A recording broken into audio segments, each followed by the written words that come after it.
네, 여러분, 며칠 전부터 우리 이성희 집사가 바로 제 옆에 앉아 있습니다. 같이 대담 형식으로 이 구약을 앞으로 한 2, 3편 정도 더 내보내고 싶습니다. 왜냐하면 구약 성경은 좀 이야기식으로 되어 있기 때문에 제가 딱딱하지 않습니까? 좀 부드럽게 진행을 하기 위해서 우리 이성희 집사를 특별히 초대했습니다. 또 구약의 전반부를 우리가 샅샅이 뒤질 것이 아니라 그렇게 하기 위해서는 너무 시간이 길고 또 복음까지 진행하기 위해서는 너무도 많은 시간이 걸릴 것 같기 때문에 꼭 요소요소에 숨어 있는 복음의 예시에 관한 것이 있습니다. 하나님께서도 예수 그리스도에 대해서 설명을 하실 때 구약에 여러 모양과 여러 부분으로 말씀을 해 오셨다 그렇게 되어 있죠. 그래서 이 마지막 날에 아들로 통하여 모든 것을 나타내셨다 그렇게 되어 있습니다. 그래서 예수 그리스도의 구약의 예시로 나타난 부분들 이런 것을 따서 신약을 이해하는 데 도움이 될 만한 그런 주제들만 모아서 좀 성경 공부를 이어갈까 합니다. 오늘은 제일 먼저 육체를 따라 난 이스마엘의 출생이다 하는 이 주제로 말씀을 시작을 하겠습니다. 네. 이것이 또 신약 교리상 네. 이 복음과 연결이 되고 율법은 무엇이며 또 이 복음은 무엇이냐 하는 것을 푸는 열쇠가 원시적인 열쇠가 여기에 나타나 있기 때문입니다. 우선 이 말씀을 진행하기 위해서 기록된 성경 말씀을 우리 이성희 집사가 읽어드리겠습니다. 창세기 16장 15절 말씀 읽어드리겠습니다. 하갈이 아브람의 아들을 낳음에 아브람이 하갈에 낳은 그 아들을 이름하여 이스마엘이라 하였더라. 아멘. 그렇습니다. 여러분, 여기 나오는 하갈은 아브라함의 아내 사라의 몸종이었습니다. 네네. 근데 이 하갈이 아브라함과 이 부부 관계를 가지고 아들을 낳았다. 이 사연부터 조금 알아봐야 되겠죠. 여기에 율법이 있고 복음이 숨어 있단 말이에요. 그러면 아브라함이 자기 아내인 사라와 부부 관계를 가지고 아들을 낳아야 하는데 몸종의 몸을 빌려서 아들을 낳았다. 여기는 사연이 있습니다. 지금 아브라함은 나이가 70세 되던 때에 하나님의 말씀을 듣고 너는 본토 친척 아비 집을 떠나 내가 내게 지시할 땅으로 가라. 그래서 본토 친척 아비 집을 떠나게 할 때 아브라함의 나이가 70세였습니다. 그래서 하란에 가서 5년을 더 머물다가 75세 되던 때 하나님께서 다시 가나안 땅으로 보냅니다. 네. 그리고 난 후에 많은 세월이 흐릅니다.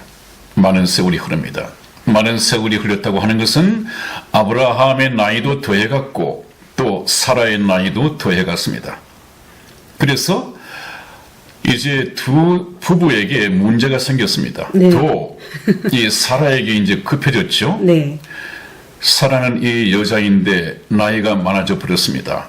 그런데도 아이가 들어서지를 않습니다. 네네. 근데 좀 히브리 이 하나님의 선민 이스라엘에게는 여자의 태를 열기도 하고 여자의 태를 닫기도 하시는 분이 하나님이신데 여자가 아기를 갖지 못하면 하나님께서 태를 열어주지 않으시기 때문이다 하는 이 생각을 가지고 있습니다. 그러면 왜 태를 열어주시지 않느냐? 특별히 죄를 지었기 때문에 그 죄를 형벌하시기 위해서 태를 닫으신 것이다. 이런 것이 이제 민간에게 하나의 속설처럼 되어 있었습니다.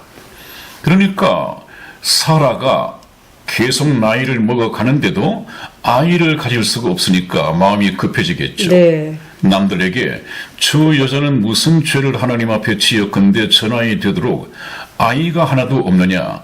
이것이 상당히 두려워졌습니다. 네. 그래서 하나님께서는 아브라함과 사라에게 일찍부터 너에게 아들이 있을 것이다. 네. 그 아이를 통해서 그 씨를 통해서 하늘의 별과 같이 바다의 모래같이 내 자손들이 태어날 것이다. 이렇게 약속을 했지만 네. 하나님의 능력을 알지 못하는 이 당시는 아직까지 하나님에 대해서 정확하게 알지 못할 때니까요. 네. 그래서 기다리다가 정말 나이가 들어도 아이가 들어서지 않으니까 이제는 하나님의 약속의 말씀은 있고 그 약속의 말씀을 이루기 위해서 하나님께서 약속을 이루실 때까지 기다리는 것이 아니라 인간의 생각을 가지고 하나님의 말씀에 접근합니다. 그것이 무엇이냐 하면 여보, 우리가 뭔가 잘못 생각하고 있는 것이 아닌가? 하나님께서는 아마 자손을 주시겠다고 하는 것이 나에게서 아이가 나지 않으면 몸종을 빌려서라도 아이를 낳게 하는 모양이다. 그래서 우리가 하나님의 말씀을 성취해야 될 입장에 있는 것이 아닌가. 이렇게 생각을 하고 사라가, 아브라함의 아내 사라가 네. 이제 남편에게 그렇게 얘기를 합니다. 여보, 그러므로 내 몸종을 데려다가 아들을 낳읍시다. 그래서 하나님의 약속을 좀 우리가 성취해 주십시다. 그것이 상당히 인본주의적으로는 합리적이고 현실 가능한 얘기거든요. 그러다 보니까 아브라함도 그래, 그 말이 맞는 것 같으니까, 그것이 인간의 한계거든요. 그 말이 맞는 것 같으니까 하가를 취해서 부부 관계를 가지고 그 다음에 아들을 낳았습니다. 그 아들이 바로 이스마엘이라고 하는 것입니다. 이스마엘. 이렇게 해서 태어난 이스마엘을 성경에서는 뭐라고 하는가 우리가 한번 봐야 됩니다. 네. 자, 그렇게 해서 태어난 아이를 신약 성경에 갈라디아서에서는 어떻게 얘기를 하는가, 이 영적인 의미가 무엇인가 신약 성경까지 이어져 있습니다. 한번 보시죠. 갈라디아서 4장 22절에서 24절까지 말씀을 저와 이승희 집사가 교독해 드리겠습니다. 제가 먼저 읽겠습니다. 22절입니다. 기록된 바 아브라함이 두 아들이 있으니 하나는 계집종에게서 하나는 자유하는 여자에게서 낳다 하였으니 계집종에게서는 육체를 따라 낳고 자유하는 여자에게서는 약속으로 말미암았느니라. 이것은 비유니 이 여자들은 두 언약이라. 하나는 신의 산으로부터 종을 낳은 자니 곧 하가라 그랬습니다. 여기 하가는 바로 하갈이죠. 네. 하갈. 그래서 여기 신약에 와서 교리적으로 이 육체를 따라 난 하갈의 아들 이스마엘을 뭐라고 말씀하시느냐. 아브라함에게 두 아들이 있는데 네. 하나는 계집종에게서 낳았다고 그랬습니다. 네. 여기 계집종이라고 하는 것은 노예로서의 여자라는 뜻이죠. 노예로서의 여자. 노예로서의 여자라고 하는 말은 이제 교리적으로 무엇이냐? 율법의 신분입니다. 율법을 따라서는 난 자. 네. 율법을 두고 하는 말씀이죠. 그래서 율법을 따라서 구원을 얻으려 하는 자들은 성경 말씀에 율법의 종이다. 또 죄의 종이다. 이렇게 표현을 하고 있습니다. 그 다음에 하나는 자유하는 여자에게서 낳다 하였으니 자유하는 여자라고 하는 것은 종이 아닙니다. 이 자유하는 여자는 바로 하나님의 자녀입니다. 하나님의 자녀, 약속의 자녀죠. 23절 말씀에서는 그래서 이제 계집종에게서는 육체를 따라 낳고 그랬습니다. 육체를 따라 낳다는 말과 자유하는 여자에게서는 약속을 따라서 낳다. 약속으로 말미암았다. 이 육체와 약속이 있습니다. 서로 반대 개념이죠.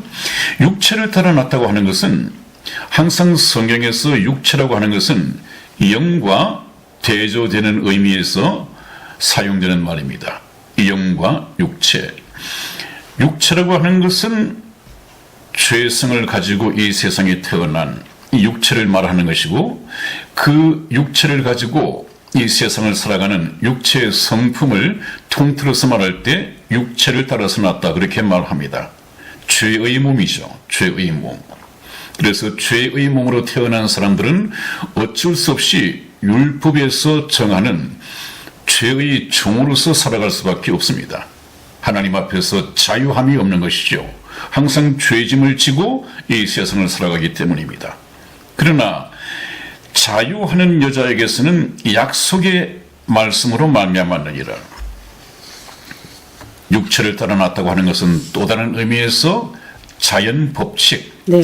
자연 법칙이라고 하는 것은 하나님의 약속을 따라 난 것이 아니라 그냥 이 육체와 육체가 서로 부부 관계를 통해서 자연 법칙을 통해서 태어나는 그런 것을 자연 법칙이다. 그래서 태어난 사람을 자연인이라고 한다면 그런 자연인은 천국의 백성이 될 수 없죠. 네네. 천국의 백성이 되기 위해서는 자연인이 이제는 거듭남으로써 하나님의 자녀로 다시 태어나야 하는 이 과정이 있습니다. 그것이 바로 약속으로 말미암았느니라. 약속을 따라서 태어나는 것이죠. 약속을 따라서 태어난다고 하는 것은 자연적인 법칙이 아니라 초자연적인 법칙을 통해서 태어나는 것입니다. 네네. 초자연 법칙은 뭐냐? 그런 자연 법칙이 아니라 하나님의 약속을 따라서 태어나는 것. 이것이 바로 하나님의 자녀가 되는 길입니다. 그것을 교리로 설명하기 위해서 하나님께서는 일찍이 하갈이라고 하는 이 종의 몸에서 이스마엘이 태어나게 하셨고 그 다음에 이제 사라를 통해서 하나님의 때에 약속을 따라서 기적적으로 이삭을 태어나게 할 것입니다. 그래서 자연 법칙을 따라서 태어난 육체의 아들과 약속의 자녀가 이렇게 나눠지게 되는 것이죠. 그래서 이스마엘은 이삭보다도 약 14살 위에 태어난 이복형입니다. 배다른 형입니다. 그렇다면 후일에 이 이스마엘에게서 12족속이 다시 태어났습니다. 그래서 이 12족속이 오늘날 이슬람교의 창시자 모하메드를 출생을 시킵니다. 여러분, 이슬람의 모하메드이 바로 이슬람의 구원자로 되어 있습니다. 이것은 하나님이 보실 때는 바로 이단이죠. 이단. 인본주의의 결과입니다. 여러분.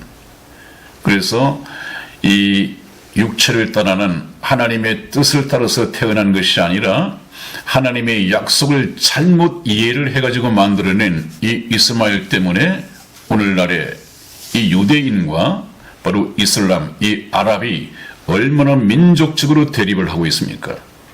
이 두 민족 간에 평안할 날이 없습니다. 그래서 중동은 지금 지구촌에 화약고가 되어 있습니다. 네. 그것이 무엇입니까? 인본주의 때문에 하나의 부작용이 생겨서 이런 일이 벌어진 것입니다. 그래서 우리가 성경 말씀을 해석을 할 때 그 어떤 것이건 인본주의적으로 해석을 한다고 하는 것은 굉장히 위험합니다. 굉장히 부작용이 큽니다. 지난번에 말씀드린 여자가 목사가 되어야 하느냐 말아야 하느냐 이 문제 또한 그렇습니다, 여러분. 그래서 성경은 그 어떤 것이건 하나님의 말씀을 그대로 우리가 해석을 해내고 하나님의 뜻을 그대로 전함으로써 하나님의 뜻에 맞는 이 삶을 살아가야만이 참된 신앙생활이 되겠습니다. 그래서 우리는 이 육체를 따라난 이스마엘의 출생의 의미가 성경적으로 무엇이냐 하는 것은 이 다음에 복음가지가 끝나고 나서 다시 확대경을 떼고 설교 방송을 할 때 또 다시 말씀을 드릴 것입니다. 여러분. 그 다음에 이제 하나님의 약속을 따라서 태어난 이삭을 대조시켜 보겠습니다. 아까는 육체를 따라서 태어난 이스마엘이 있었다고 한다면 이번에는 하나님의 약속을 따라서 태어난 이삭, 이 문제를 잠시 언급을 해보고자 합니다. 먼저 아브라함이 밖에 나가 있을 때 어떤 세 사람이 찾아왔습니다. 방문을 했습니다. 네. 그들은 그냥 성경에서 세 사람이라고 되어 있지만 네. 여호와 하나님께서 찾아오신 것입니다. 그래서 이삭의 출생을 약속을 재확인하는 모습이 기록이 되어 있습니다. 우리 창세기 18장 9절에서 15절까지 말씀 서로 교독하겠습니다. 좀 이 성경 말씀이 긴데 구약이 그러합니다. 이야기로 되어 있거든요. 교독해드리겠습니다. 9절 말씀 제가 먼저 읽겠습니다. 그들이 아브라함에게 이르되 내 아내 사라가 어디 있느냐? 대답하되 장막에 있나이다. 그가 가라사대 기한이 이를 때에 내가 정녕 내게로 돌아오리니 내 아내 사라에게 아들이 있으리라 하시니 사라가 그 뒤 장막 문에서 들었더라. 아브라함과 사라가 나이 많아 늙었고 사라의 경수는 끊어졌는지라. 사라가 속으로 웃고 이르되 내가 노쇠하였고 내 주인도 늙었으니 내게 어찌 낙이 있으리요. 여호와께서 아브라함에게 이르시되 사라가 왜 웃으며 이르기를 내가 늙었거늘 어떻게 아들을 낳으려 하느냐. 여호와께 능치 못한 일이 있겠느냐. 기한이 이를 때에 내가 내게로 돌아오리니 사라에게 아들이 있으리라. 사라가 두려워서 승인치 아니하여 가로되 내가 웃지 아니하였나이다. 가라사대 아니라 내가 웃었느니라. 네, 그렇게 성경이 기록이 되어 있습니다. 여러분, 지금이 하나님께서 아브라함에게 이 말씀을 하실 때 사라의 나이는 89살입니다. 아브라함은 99세입니다. 그런데 너희에게 기한이 이르면 아들이 있을 것이다. 저도 웃었어요. 이것이 참 인간적으로 있을 수 있는 얘기겠습니까? 우리 이승희 집사는 벌써 웃었다고 합니다. 네. 사라도 웃었다고 그래요. 네. 한번 보십시다. 하나님께서 찾아오셔서 아브라함에게 내 아내 사라가 어디 있느냐 이렇게 물으면서 얘기가 시작이 됩니다. 그래놓고 하나님께서 가라사대 기한이 이를 때에 내가 정녕 내게로 돌아오리니, 돌아온다고 하는 이 말씀은 하늘에 계신 하나님께서 다시 하나님의 때가 되면, 약속하신 때가 되면, 지금은 약속만 하지만 실제 내가 이 약속을 실행할 때가 있는데 그때 다시 너에게 나타나고 그 일에 개입을 하겠다, 그런 뜻입니다. 내 아내 사라에게 아들이 있으리라 하시니, 사라가 저 그림에처럼 가만히 장막 문에서 들었더라, 그렇게 되어 있습니다. 그 듣고는 하나님이 아직까지 어떤 분인지도 모르는데 이 사라가 어떻게 생각을 했겠습니까? 그 얘기가 나옵니다. 네. 하이 참, 아브라함과 사라가 나이 많아 늙었고 사라의 경수는 끊어졌습니다. 그 얘기는 무슨 얘기입니까? 여자로서의 아직까지 네. 남편은 나이가 너무 늙어서 부부 관계를 가질 수도 없고, 또 용하게 남편이 부부 관계를 가질 수 있다 하더라도 사라는 경수가 끊어졌다. 네. 이 생리가 끊어진 지가 오랜데 어떻게 아들을 낳을 수 있겠느냐, 그런 생각을 하고 있는 것이죠. 네. 그래서 이제 사라가 속으로 웃었다 그럽니다. 네. 그리고 얘기하기를 혼자 속으로 생각했겠죠. 참, 내가 노쇠하였고 내 주인도 늙었는데 내게 어찌 낙이 있으리요? 부부간에 즐거움이 있겠느냐, 그런 뜻입니다. 여러분, 이거 인간적으로는 도저히 해결이 안 되는 문제죠. 네. 그때 무슨 비아그라가 있었겠습니까? 비아그라가 있다 하더라도 어떻게 경수가 끊어지는데 아들이 어떻게 만들어지겠습니까? 수태할 수가 없죠. 그런데 하나님께서 그런 말씀을 하시니까 사라가 웃을 수밖에 없습니다. 그래서 13절을 보면 여호와께서 아브라함에게 이르시되 사라가 왜 웃으며 이르기를 내가 늙었거늘 어떻게 아들을 낳으려 하느냐. 이것은 하나님의 능력을 모르는 것이죠. 네. 여러분, 하나님은 전능하신 분입니다. 능치 못하는 일이 없으신 분입니다. 그래서 하나님 특징은 뭐냐 하면 인간이 불가능할 때, 인간이 아무것도 할 수 없을 때 비로소 전능하신 하나님이 나타나셔서 기적적인 능력을 베푸심으로 하나님 자신을 나타내십니다. 그것을 보면 정말 하나님은 능치 못하시는 일이 없구나. 네. 전능하신 분이구나. 네. 이것을 알게 하시기 위해서 그러는 하나님의 전략입니다. 전도 방법입니다. 그래서 어떻습니까? 14절 보면 여호와께 능치 못한 일이 있겠느냐? 기한이 이를 때에 내가 내게로 돌아오리니 사라에게 아들이 있을 것이다. 여러분, 가능한 얘기죠?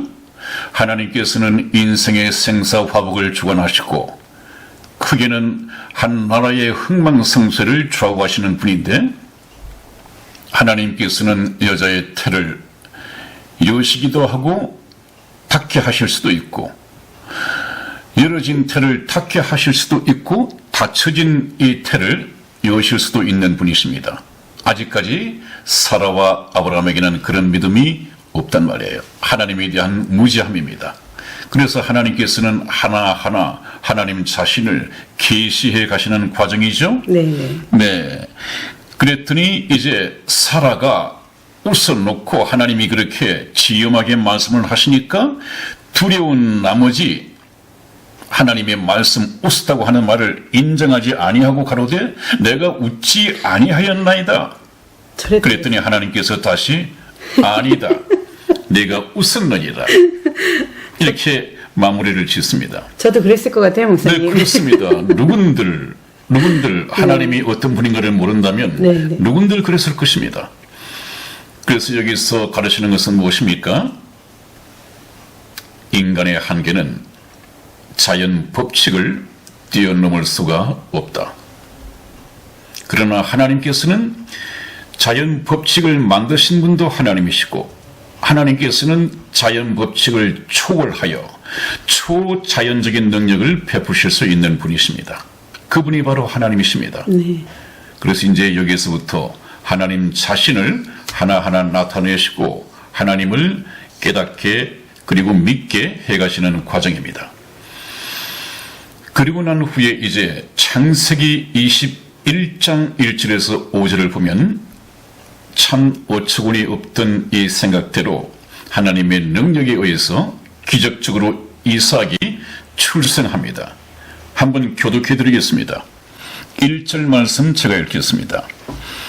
여호와께서 그 말씀대로 사라를 권고하셨고 여호와께서 그 말씀대로 사라에게 행하셨으므로 사라가 잉태하고 하나님의 말씀하신 기한에 미쳐 늙은 아브라함에게 아들을 낳으니 아브라함이 그 낳은 아들 곧 사라가 자기에게 낳은 아들을 이름하여 이삭이라 하였고 그 아들 이삭이 난 지 8일 만에 그가 하나님의 명대로 할례를 행하였더라. 아브라함이 그 아들 이삭을 낳을 때 100세라. 아멘. 그렇습니다. 아멘. 여러분. 참 대단하지 않습니까? 하나님께는 능치 못한 것이 없습니다. 비아그라의 힘을 빌리지 않더라도 하나님께서는 얼마든지 이 늙고 나이 이것을 뛰어넘을 수 있는 기적적인 능력을 행할 수 있는 분입니다. 좀 신기하네요. 이미 경수가 끊어진 사라에게도 수태할 수 있는 능력을 주셨습니다. 바로 이런 분이 하나님이십니다, 여러분. 그 하나님께서는 우리 생각을 뛰어넘는 화려한 천국을 예비해 두셨고 7, 80년 살다가 죽을 수밖에 없는 저와 여러분들에게 영원한 생명을 약속하셨고 그걸 또 말씀대로 이루실 것이고, 여러분, 우리가 하나님을 믿어야 합니다. 지옥 갈 수밖에 없는 저와 여러분들이 예수 그리스도를 믿고 하나님의 백성 자녀가 된다고 한다면 저와 여러분들은 7, 80년 이 땅에서 사는 동안에 대박을 얻을 수 있습니다. 자, 그래서 우리는 이 말씀을 통하여 1절 말씀에서 강조하고 있는 것이 무엇입니까? 여호와께서 그 말씀대로, 그분께서 하신 말씀대로 인간의 생각으로는 도저히 믿어지지 않는 거짓말 같은 중국 무협소설보다 더 엉터리 같은 이 말씀대로 사라를 권고하셨다. 사라를 권고하셨다는 얘기는 하나님께서 자신의 약속을 잊지 않고 나타내시고 사라에게 찾아오셔서 하나님의 방법대로 하나님의 능력을 가지고 돌보셨다. 그 말입니다.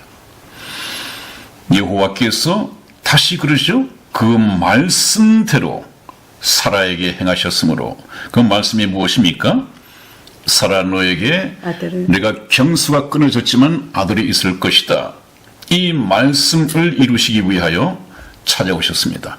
그 배후에서 그 역할을 해 주셨습니다. 무엇이 중요합니까? 말씀대로 행하셨다. 그러므로 하나님께서 저와 여러분에게 무슨 말씀을 하셨는가? 천국 가기 위해서는 무슨 말씀을 믿어야 하는가? 천국은 어떤 곳인가? 그것은 말씀을 통해서 전부 설명이 되어 있습니다.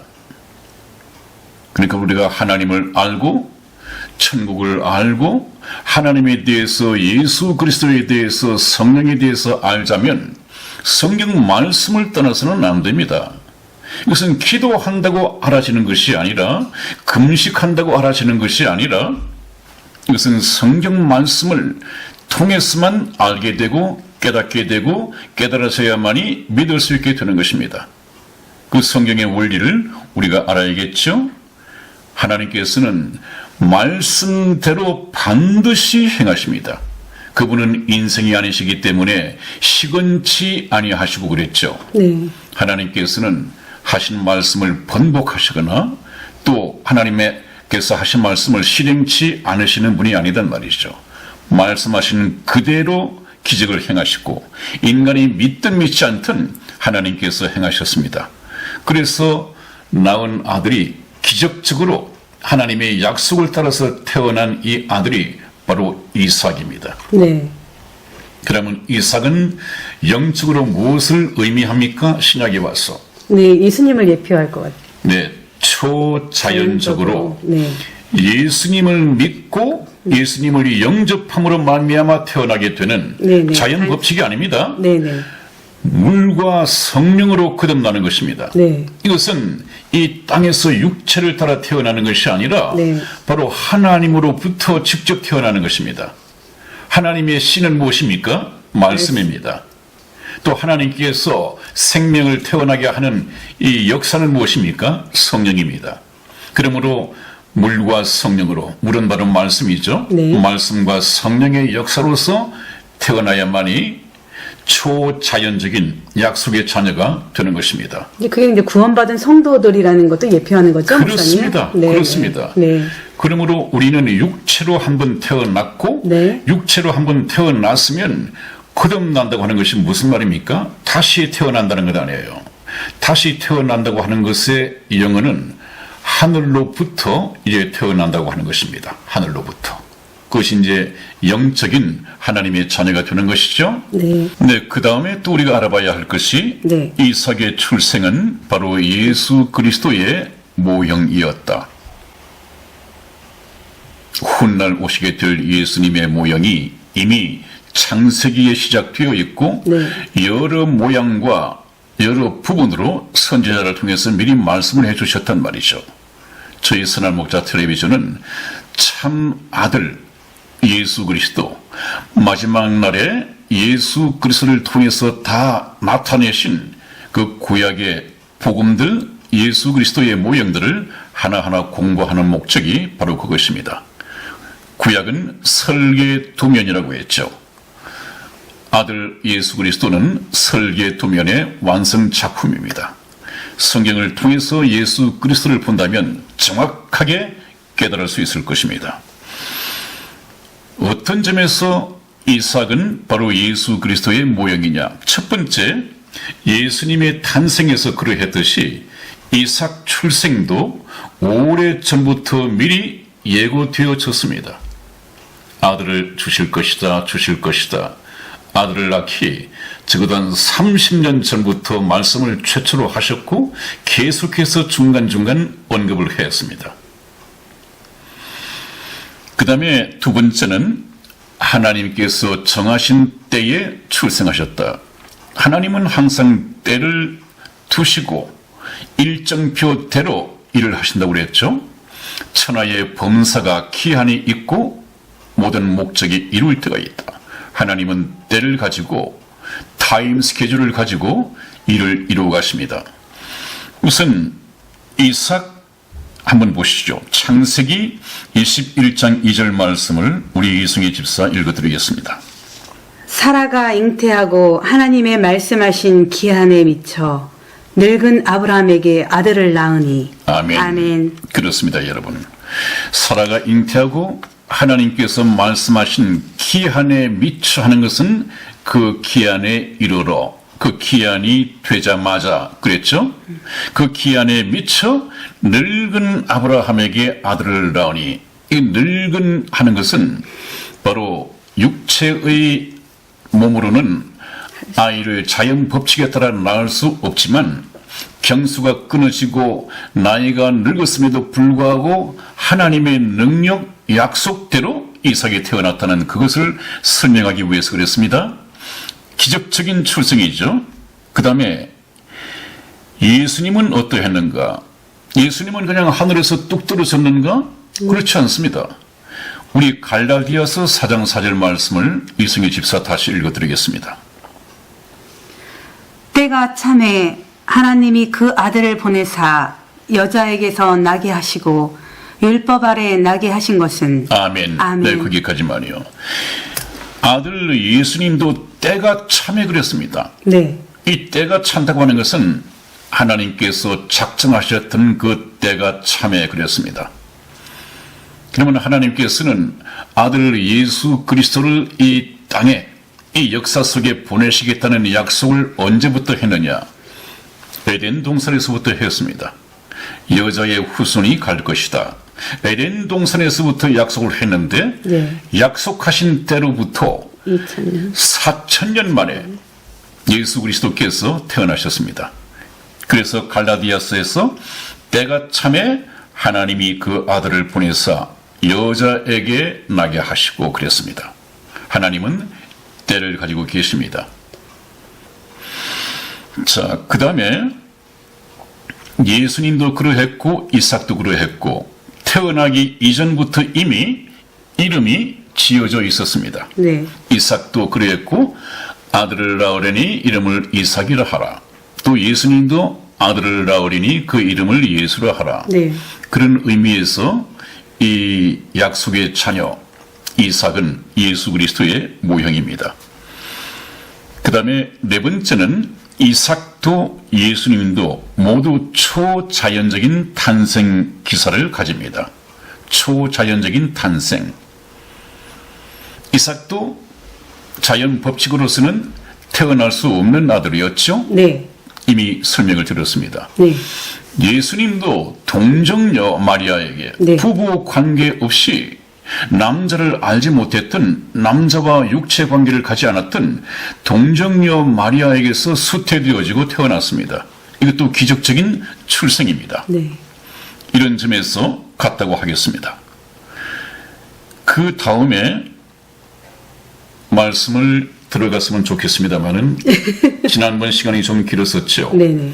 오늘은 지금 한 40분 정도가 되는데 저희가 목표하는 시간이 사실상 40분입니다, 여러분.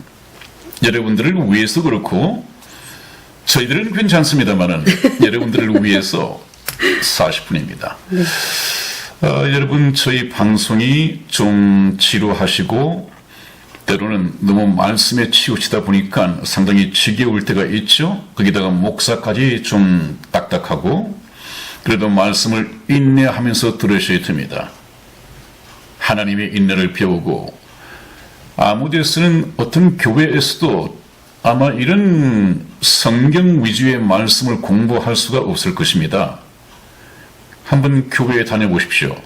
아마 지금 저희가 2년 동안 방송을 내보내고 있는데 아직 2년이 안 됐나요? 2년이 되려면 금년 9월이 돼야 되겠군요. 아직까지 한 1년 한 8개월 정도 이렇게 방송을 내보내는데 여러분들 성경 말씀을 그때그때 밑줄을 쳤다고 한다면 한 10년, 20년 교회를 다니면서 밑줄 친 것보다 훨씬 더 많은 성경을 찾아서 설교가 되었을 것입니다. 네.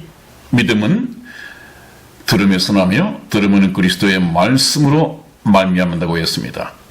말씀을 배워야 합니다. 말씀에서 예수 그리스도를 알아야 되고 말씀을 통해서 설명되어진 하나님을 만나야 참 하나님을 만날 수 있습니다.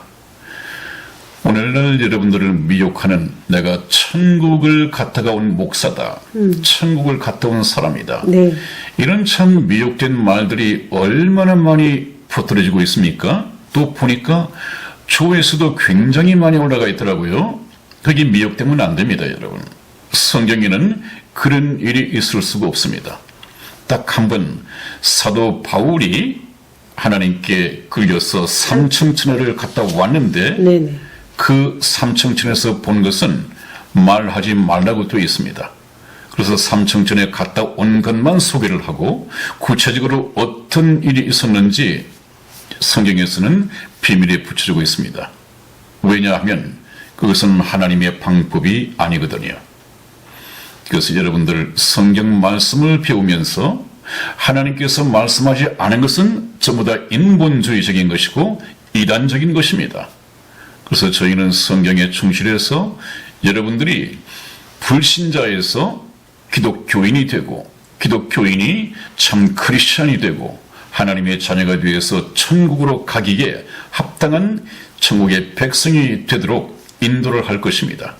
저희 방송에 계속 귀를 기울여 주시고 구독 신청해 주시고 또 조회수 늘려주시고 좋아요 눌러주시고 그렇게 해줬으면 정말 고맙겠습니다. 아, 네. 다른 방송도 그렇게 하더라고요, 목사님. 네, 저희는 그걸 네. 따라가지 않으려고 했는데 네. 따라가는 것이 아니라 네. 그런 것도 따라간다면 정말 영원한 생명을 여러분들에게 드리기 위해서 천국행 티켓을 끊어드리기 위해서 힘써서 내보내는 이 방송 보셔야 합니다.